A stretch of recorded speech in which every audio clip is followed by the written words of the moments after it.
हाँ जी, तो हम पढ़ रहे थे। घट के भीतर कहने से गुह्य रहस्य की धारणा फैलती है जो कि भक्ति के सीधे स्वाभाविक मार्ग में बाधा डालती है। घट के भीतर साक्षात्कार करने की बात कहने वाले प्राय अपने ही गूढ़ रहस्यदर्शी प्रकट करने के लिए सीधी बात को भी रूपक बांधकर और टेढ़ी पहली बनाकर कहा करते हैं। पर इस प्रकार के दुराव छिपाव की प्रवृत्ति को गोस्वामी जी भक्ति का विरोधी मानते हैं। सरलता या सीधेपन को वे भक्ति का नित्य लक्षण मानते हैं। मन की सरलता, वचन की सरलता और कर्म की सरलता तीनों को सूधो मन, सूधो वचन, सूधी सब करतूती, तुलसी सूधी सकल विधि, रघुवर प्रेम प्रसूति। ये वे भक्ति के मार्ग का ऐसा नहीं मानते जैसे जिसे लिखे कोई बिरले। वे उसे ऐसा सीधा सादा स्वाभाविक मार्ग बताते हैं जो कि सबके सामने दिखाई पड़ता है। वह संसार में सबके लिए ऐसा ही सुलभ है जैसे अन्न और जल। निगम अगम साहब सुगम, राम सांच लीचा, अम्बु असन अवलोकियत, सुलभ सबंगी जगमा। अभिप्राय ये है कि जिस हृदय से भक्ति की जाती है वह सबके पास है। हृदय की जिस पद्धति से भक्ति की जाती है वही है। जिसे माता पिता की भक्ति, पुत्र कलत्र का प्रेम किया जाता है, इसी से गोस्वामी जी चाहते हैं। यही जग में है जह लगी यतन की प्रीति प्रतीति सगाई, सो सब तुलसीदास प्रभु ही, सो हो सबई की इकठाई। नाथपंथी रमते जोगियों के प्रभाव से जनता अंधी भेड़ बनी हुई इस तरह से करामातों का साधुता का चिन्ह मानने लगी थी कि ईश्वरोन्मुख साधना को कुछ बिरले से रहस्यदर्शी लोगों का ही काम समझने लगी थी। जो हृदय सबके पास होता है वही अपनी स्वाभाविक वृत्तियों के द्वारा भगवान को की ओर लगाया जा सकता है। इस बात का पर्दा सा डाल दिया गया था। इससे हृदय रहते भी भक्ति का सच्चा स्वाभाविक मार्ग लोग नहीं देख पाते थे। यह पहले कहा जा चुका है कि नाथ पंथ का हठ योग मार्ग हृदय पक्ष शून्य है। रागात्मिक वृत्ति से उसका कोई लगाव नहीं। अतः रमते जोगियों की रहस्य भरी वाणियां सुनते सुनते जनता के हृदय में भक्ति की सच्ची भावना दब गई थी, उठने ही नहीं पाती थी। लोक की इस दशा को लक्ष्य करके गोस्वामी जी को कहना पड़ा था कि ए गोरख जाग्यो जोग, जगायो जोग, भक्ति भगायो लोग। गोस्वामी जी की भक्ति पद्धति की सबसे बड़ी विशेषता है उसकी सर्वांग पूर्णता। जीवन के किसी भी लक्ष्य को सर्वथा छोड़कर वह नहीं चलती। वह पक्षों के साथ उसका सामंजस्य है, सब पक्षों के साथ उसका सामंजस्य है। न उसका कर्म या धर्म से विरोध है, न ही ज्ञान से। धर्म तो उसका नित्य लक्षण है। तुलसी की भक्ति को धर्म और ज्ञान दोनों की सहानुभूति कह सकते हैं। योग का भी उसमें समन्वय है, पर उतने ही का जितना ध्यान के लिए चित्त को एकाग्र करने के लिए आवश्यक है। प्राचीन भारतीय भक्ति मार्ग के भीतर भी उन्होंने बहुत सी बढ़ती हुई बुराइयों को रोकने का प्रयत्न किया है। शैवों और वैष्णवों के बीच बढ़ते हुए विद्वेष को उन्होंने अपनी सामंजस्य व्यवस्था के द्वारा बहुत कुछ रोका, जिसके कारण उस उत्तरी भारत में वह वैसा भयंकर रूप न धारण कर सका जैसा उसने दक्षिण में किया। यही तक नहीं, जिस प्रकार उन्होंने लोक धर्म और भक्ति साधना को एक में सम्मिलित करके दिखाया, उसी प्रकार कर्म, ज्ञान और उपासना के बीच में सामंजस्य उपस्थित किया।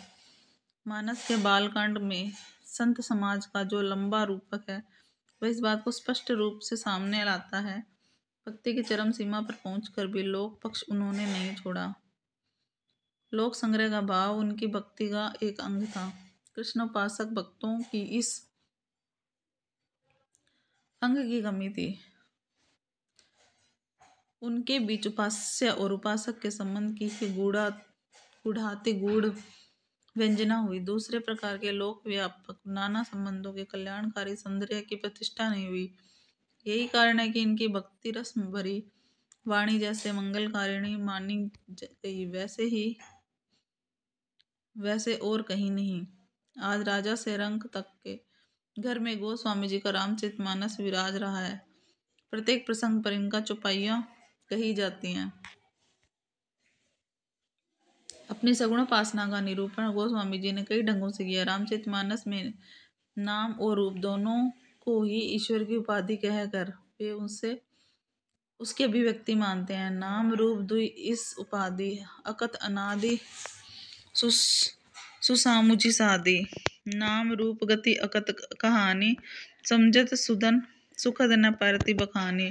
अगुण सगुण विच नाम सुखानी उदय अप्रबोधक चतुर दुखामी। दोहावली में भक्ति की सुगमता बड़े ही मार्मिक ढंग से गोस्वामी जी ने इस दोहे के द्वारा सूचित की है कि तो ही लगा ही राम प्रिय की तू राम प्रिय तो ही दुई मह रुचे जो सुगम सोई की बे तुलसी तो ही। इस प्रकार रामचरितमानस के उत्तराखंड में उन्होंने ज्ञान की अपेक्षा भक्ति को कहीं अधिक सुसाध्य आशुफलदायिनी कहा है। रचना कौशल प्रबंध पटुता सहृदयता इत्यादि सब गुणों का समाहार हमें रामचरितमानस में मिलता है। पहली बात जिस पर ध्यान जाता है वह है कथा काव्य की सब अवयवों का उचित समीकरण। कथा काव्य या प्रबंध काव्य के भीतर इतिवृत्त वस्तु व्यापार वर्णन भाव व्यंजना व संवाद ये अवयव होते हैं।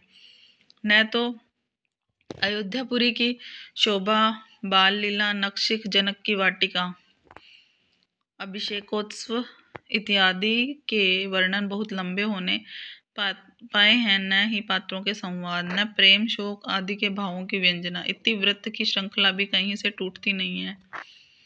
दूसरी बात है कि कथा के मार्मिक स्थानों की पहचान अधिक विस्तार हमें ऐसे ही प्रसंगों का मिलता है जो मनुष्य मात्र के हृदय को स्पर्श करने वाले हैं। जैसे जनक की वाटिका में राम सीता का परस्पर दर्शन, राम वन गमन, दशरथ मरण, भरत की आत्मग्लानि, वन के मार्ग में स्त्री पुरुषों की सहानुभूति, युद्ध में लक्ष्मण की शक्ति लगना। तीसरी बात है प्रसंगानुकूल भाषा। रसों के अनुकूल कोमल कठोर पदों की योजना तो निर्दिष्ट रूढ़ी ही है। उसके अतिरिक्त गोस्वामी जी ने इस बात का भी ध्यान रखा है कि किस स्थान पर विद्वानों को शिक्षितों को की संस्कृत मिश्रित भाषा रखनी चाहिए और किस स्थान पर ठेठ बोली। घरेलू प्रसंग समझ करके कई और मंत्रा के संवाद में उन्होंने ठेठ बोली और स्त्रियों के विशेष प्रयोगों का व्यवहार किया। अनुप्रास की और प्रवृत्तियों तो सब रचनाओं में स्पष्ट लक्षित होती हैं। चौथी बात है श्रृंगार की शिष्ट मर्यादा के भीतर बहुत ही व्यंजक वर्णन है। जिस धूमधाम से मानस की प्रस्तावना चली है उसी देखते ही ग्रंथ में महत्व का आभास मिल जाता है। उससे साफ झलकता है कि तुलसीदास जी अपने ही तक दृष्टि रखने वाले भक्त न थे, संसार में भी दृष्टि फैलाकर देखने वाले भक्त थे। जिस व्यक्त जगत में के बीच उन्हें भगवान के राम की कला का दर्शन करना था, पहले चारों ओर दृष्टि दौड़ाकर उसके अनेक रूपात्मक स्वरूप को उन्होंने सामने रखा है। फिर उसके भरे बुरे पक्षों की विषमता देखकर अपने मन का यह कहकर समाधान किया है, सुधा सुरा सम साधु साधु जनक एक जग जल्दी अगाधु। इसी प्रस्तावना के भीतर तुलसीदास ने अपनी उपासना के अनुकूल विशिष्ट द्वैत सिद्धांत के आभास भी यह कहकर दिया है, सिया राम मैं सब जग जानी करो प्रणाम जोरि जुग पानी। जगत को केवल राम में न कहकर उन्होंने सिया राम में कहा है। सीता प्रकृति स्वरूपा है और राम ब्रह्म है। प्रकृति उचित पक्ष है और ब्रह्म चित्त पक्ष, अतः परमार्थिक सत्ता चिद विशिष्ट है। यह स्पष्ट झलकता है कि चिद और अचित वस्तुतः एक ही है और इसका निर्देश उन्होंने गिरा अर्थ जल विच सम कहियत भिन्न न भिन्न बंदो सीता राम पद जिन्हि परम प्रिय खिन्न, यह कहकर किया है। रामचरितमानस के भीतर कई घटनाओं के थोड़े ही हेर फेर और स्वकल्पित संवादों के समावेश के अतिरिक्त अपनी और से छोटी मोटी घटनाओं या प्रसंगों की नई कल्पना तुलसीदास जी ने नहीं की है। मानस में उनका ऐसा न करना तो उनके उद्देश्य के अनुसार बहुत कुछ ठीक है। राम के प्रामाणिक चरित्र द्वारा वे जीवन भर बना रहने वाला प्रभाव उत्पन्न करना चाहते थे और वे काव्यों के समान केवल अल्पस्थायी रसानुभूति मात्र नहीं। ये प्रसंग तो केवल तुलसीदास द्वारा कल्पित है। यह धारणा उन प्रसंगों का कोई स्थायी भाव श्रोताओं या पाठकों पर न जमने देती। पर गीतावली तो प्रबंध काव्य नहीं थी। उनमें तो सूर के अनुकरण पर वस्तु व्यापार वर्णन का बहुत ही विस्तार है। उसके भीतर छोटे छोटे नूतन प्रसंगों की उद्भावना का रूप अवकाश था। फिर भी कल्पित घटनात्मक प्रसंग नहीं पाए जाते। इससे यह प्रतीत होता है कि उनकी प्रतिभा अधिकतर उपलब्ध प्रसंगों को लेकर चलने वाली थी, नए नए प्रसंगों की उद्भावना करने वाली नहीं। उनकी कल्पना वस्तु स्थिति को ज्यों त्यों लेकर उसके मार्मिक स्वरूपों के उद्घाटन में प्रवृत्त होती थी। गोपियों को छकाने वाली कृष्ण लीला के अंतर्गत छोटी मोटी कथा के रूप में कुछ दूर तक मनोरंजक व कौतूहल प्रद ढंग से चलने वाले नाना प्रसंगों को की जो नवीन उद्भावना सूरसागर में पाई जाती है वह तुलसी के किसी ग्रंथ में नहीं मिलती। रामचरितमानस में तुलसीदास केवल कवि रूप में ही नहीं उपदेशक के रूप में भी सामने आते। उनके उपदेश उन्होंने किसी न किसी पात्र के मुख से करवाए हैं। इससे काव्य दृष्टि से यह कहा जा सकता है कि वे उपदेश पात्र के स्वभाव चित्रण के साधन रूप है। पर यह बात ये नहीं है। वे उपदेश के लिए ही है। गोस्वामी जी के रचे गए 12 ग्रंथ हैं, जिनके 5 बड़े हैं और 7 छोटे हैं। दोहावली, कवित्र रामायण, गीतावली, रामचरितमानस और विनय पत्रिका, ये तो बड़े ग्रंथ है। 5 बड़े ग्रंथ देखिए, दोहावली, कवित्र रामायण, गीतावली, कवित्र रामायण, रामचरितमानस और विनय पत्रिका, ये तो बड़े ग्रंथ है। रामलला नैच्छू और पार्वती मंगल, जानकी मंगल, बरवे रामायण, वैराग्य संदीपनी, कृष्ण गीतावली। अब ये ध्यान रखना, गीतावली तो बड़ा ग्रंथ है लेकिन कृष्ण गीतावली बड़ा नहीं है, छोटा है। और रामाज्ञा प्रश्नावली ये छोटे हैं। पंडित राम गुलाम द्विवेदी ने जो प्रसिद्ध भक्त और रामायणी हो गए हैं, इनके 12 ग्रंथों को गोविंद गोस्वामी जी कृत माना है। पर शिव सिंह सरोज में 10 और ग्रंथों के नाम भी गिनाए गए हैं, जैसे कि राम सतसई, संकट मोचन हनुमद बाहुक, रामसलाका, छंदावली, छप्य रामायण, कड़क्खा रामायण, रोला रामायण, झूलना रामायण, कुंडलिया रामायण। इनमें से कई एक तो मिलते भी नहीं है। और हनुमद बाहुक को पंडित राम गुलाम ने कवितावली के ही अंतर्गत लिया है। राम सतसई में 700 से कुछ अधिक दोहे हैं, जिनमें से 150 से लगभग दोहावली के हैं और अधिकांश दोहे उनमें कुतूहलवर्धक चातुर्य लिए हुए क्लिष्ट हैं। यद्यपि दोहावली में कुछ दोहे इस ढंग के हैं, पर गोस्वामी जी ऐसे गंभीर सहृदय और कला मर्मज्ञ महापुरुष के ऐसे पद्यों को इतना बड़ा ढेर लगाना समझ में नहीं आता। जो हो, बाबा बेनी माधव दास के नाम पर प्रणीत चरित में भी राम सतसई का उल्लेख हुआ है। कुछ ग्रंथों के संबंध में जनश्रुतियां प्रसिद्ध है, उनका उल्लेख भी यहाँ आवश्यक है। कहते हैं कि रामायण गोस्वामी जी ने अपने स्नेही मित्र अब्दुल रहीम खान खाना के कहने पर उनके बरवा बरवे नायिका भेद देख कर बनाया था। कृष्ण गीतावली वृंदावन की यात्रा के अवसर पर बनी कही जाती है, पर बाबा बेनी माधव दास के गोसाई चरित के अनुसार राम गीतावली और कृष्ण गीतावली दोनों ग्रंथ चित्रकूट में उस समय के कुछ लिखे गए जब सूरदास जी ने उनके मिलने वहां गए थे। गोस्वामी जी के एक मित्र पंडित गंगाराम ज्योतिष काशी में प्रहलाद घाट पर रहते थे। रामाज्ञा प्रश्न उन्हीं के अनुरोध से बना माना जाता है।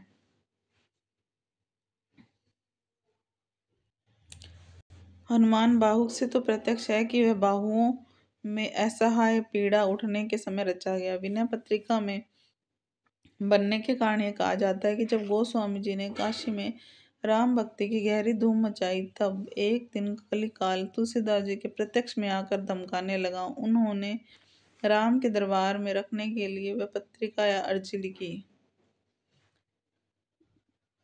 गोस्वामी जी की सर्वांगपूर्ण काव्य कुशलता का परिचय आरंभ में ही दिया जा चुका है। उनकी साहित्य मर्मज्ञता, भावुकता और गंभीरता के संबंध में इतना तो जान लेना ही आवश्यक है कि उन्होंने रचना नैपुण्य का भद्दा प्रदर्शन कहीं नहीं किया, न तो सब शब्द चमत्कार आदि के खिलवाड़ों में वे फंसे हैं। अलंकारों की योजना उन्होंने ऐसे मार्मिक ढंगों से की है कि वे सर्वत्र भावों तथा तथ्यों की व्यंजना को प्रस्फुटित करते हुए पाए जाते हैं, अपनी अलग चमक दमक दिखाते हुए नहीं। कहीं कहीं लंबे लंबे सांग रूपक बांधने में अवश्य उन्होंने एक भद्दी परंपरा का अनुसरण किया है। दोहावली में कुछ दोहों के अतिरिक्त और सर्वत्र भाषा का प्रयोग उन्होंने भाषा भावों और विचारों को स्पष्ट रूप में रखने के लिए किया है, कारीगरी दिखाने के लिए नहीं। उनकी भी सी भाषा की सफाई और किसी में नहीं है। सूरदास ने ऐसे वाक्य मिलते हैं जो कि विचारधारा आगे बढ़ाने में कुछ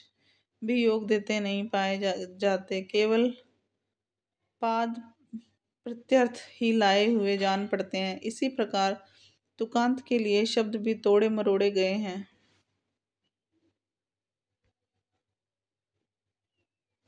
पर गोस्वामी जी की काव्य रचना अत्यंत ही प्रौढ़ सुव्यवस्थित है, एक भी शब्द फालतू नहीं है। खेद है कि भाषा की यह सफाई पीछे होने वाले बहुत कम कवियों में रह गई है। सब रसों की सम्यक व्यंजना उन्होंने की है, पर मर्यादा को उल्लंघन कहीं नहीं किया। प्रेम और श्रद्धा का ऐसा वर्णन जो बिना किसी लज्जा और संकोच के सबके सामने पढ़ा जा सके, स्वामी जी का ही है। और यह निसंकोच कह सकते हैं कि एक कवि ही हिंदी की प्रौढ़ साहित्यिक भाषा सिद्ध करने के लिए काफी है।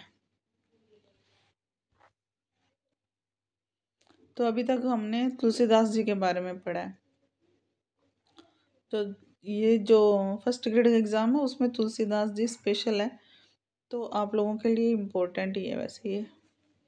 अब है स्वामी अग्रदास जी। रामानंद जी के शिष्य अनंतानंद और अनंतानंद के शिष्य जो थे वो कृष्णदास पयाहारी थे। कृष्णदास पयाहारी के शिष्य थे अग्रदास जी।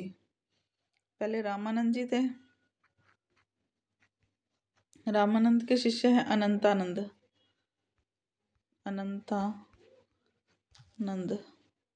अनंतानंद के फिर कृष्णदास पयाहारी, कृष्णदास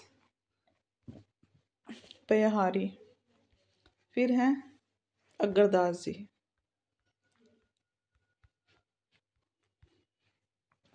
ठीक है, इन्हीं अग्रदास जी के शिष्य भक्तमाल के रचयिता नाभादास जी थे।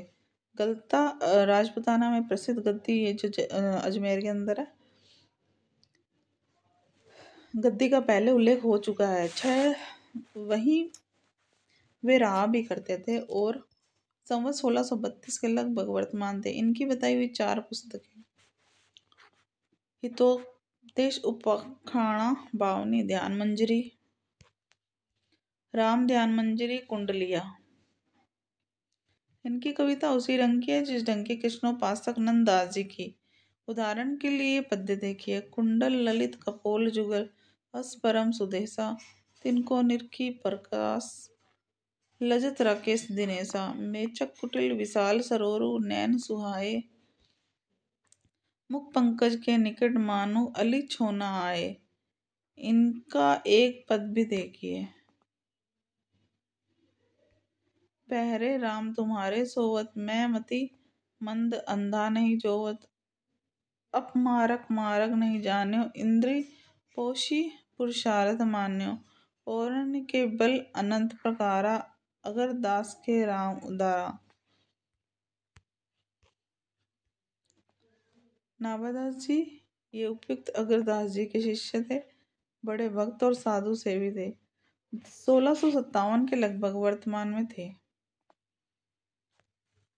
तुलसीदास जी की मृत्यु के पीछे तक ये जीवित थे और इनके प्रसिद्ध ग्रंथ भक्तिमाल 1682 संवत में पीछे बना और संवत 1769 में प्रियादास जी ने उनके टीका लिखी।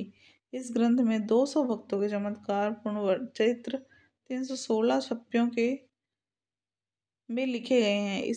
इन चरित्रों में प्रमुख जीवन व्रत नहीं है, केवल भक्ति की महिमा सूचक बातें दी गई। इसका उद्देश्य भक्तों के लिए के प्रति जनता के पूज्य बुद्धि का प्रचार जान पड़ता है। यह उद्देश्य बहुत अंशों में सिद्ध भी हुआ है। आज उत्तरी भारत में गांव-गांव में मधुर साधु वेशी पुरुषों के शास्त्रज्ञ पंडितों और विद्वानों से भी कहीं बढ़कर सम्मान और पूजा प्राप्त है।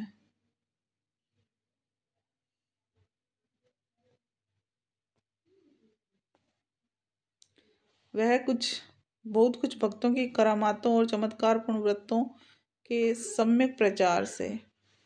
नाभा जी को कुछ लोग डोम बताते हैं, कुछ क्षत्रिय। ऐसा प्रसिद्ध है कि एक बार वे गोस्वामी तुलसीदास जी से मिलने काशी गए, पर उस समय गोस्वामी जी ध्यान में थे और इसलिए मिल न सके। नाभादास जी उसी दिन वृंदावन चले गए। ध्यान भंग होने पर गोस्वामी जी को बड़ा खेद हुआ। वे तुरंत नाभादास जी से मिलने वृंदावन चल दिए।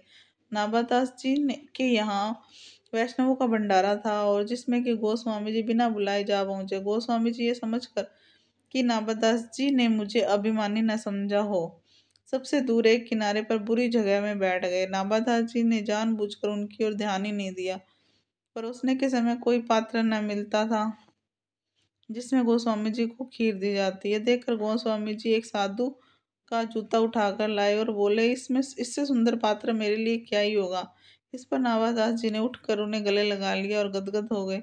ऐसा कहा जाता है कि तुलसीदास जी तुलसी संबंधी अपने प्रिय छप्पे के अंत में पहले नाभादास जी ने कुछ चिढ़कर यह चरण रखा था, कली कुटिल जीव तुलसी भय वाल्मीकि अवतार धारी। यह वृतांत कहाँ तक ठीक है कहा नहीं जा सकता, क्योंकि तुलसीदास जी गोस्वामी जी खान पीन का विचार रखने वाले स्मार्त वैष्णव थे और तुलसीदास जी के संबंध में नाभादास जी का प्रसिद्ध छप्य यह है। त्रोता काव्य निबंध करी सतकोटि रामायण, एक अक्षर उच्चरे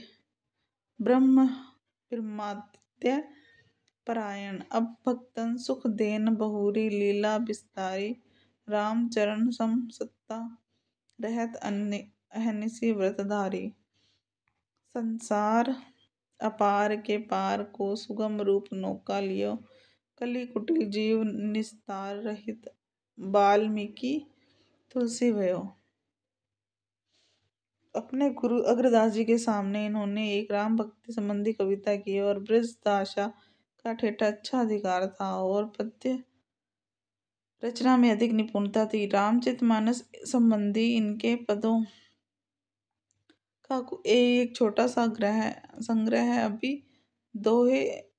अभी थोड़े दिन प्राप्त हुए थे। इन पुस्तकों के अतिरिक्त उन्होंने 2 अष्टयाम भी बनाए और ब्रजभाषा गद्य में दूसरा रामचरितमानस की शैली पर दोहा चौपाई में। दोनों के उदाहरण नीचे दिए जाते हैं।